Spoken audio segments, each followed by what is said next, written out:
Nel, kailan formal na magsisimula ang mga pagpupulong ng ASEAN leaders? Yes, Aga, mula September 5 hanggang 7 o bukas ang formal na pagsisimula ng mga pulong ng mga leader ng Association of Southeast Asian Nations o ASEAN, kasama rin ang iba pang leader ng bansa. Mula pa kahapon ay nagkakaroon na ng paghihigpit sa seguridad sa paligid ng Jakarta Convention Center kung saan magaganap ang mga pagpupulong. Ang tema ngayon taon ng ASEAN ay Epicentrum of Growth. 90 outcome documents ang tinatarget na mailabas ng ASEAN, kabilang na ang deklarasyon sa pagpapalakas ng food security at nutrisyon, gabay sa pagbibigay proteksyon sa migrant workers at sa pamilya nila. Mula pa kahapon nga ay mapapansin natin dito sa JCC o Jakarta Convention Center na maraming mga nakadeploy na ng mga security personnel sa lugar na ito.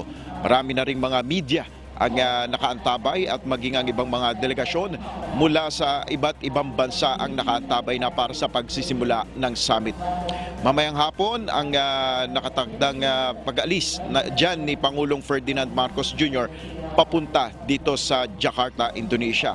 Ilang mga mahalagang usapin ang inaasahang isusulong ng Pangulo sa ASEAN Summit, kabilang na ang ukol sa seguridad sa pagkain, enerhiya at climate change. Ang usapin naman sa West Philippine Sea ay tiyak na matatalakay rin sa pulong kung saan itutulak ng Pilipinas ang paglalabas ng statement ng ASEAN ukol sa South China Sea issue. Samantala, Aga, ilang mga leader na ng bansa ang dumating dito sa Jakarta.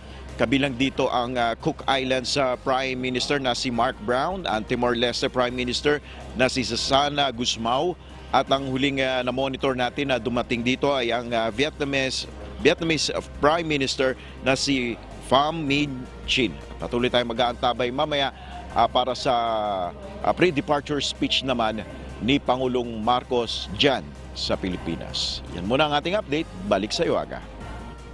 Maraming salamat, Nel Mariboho.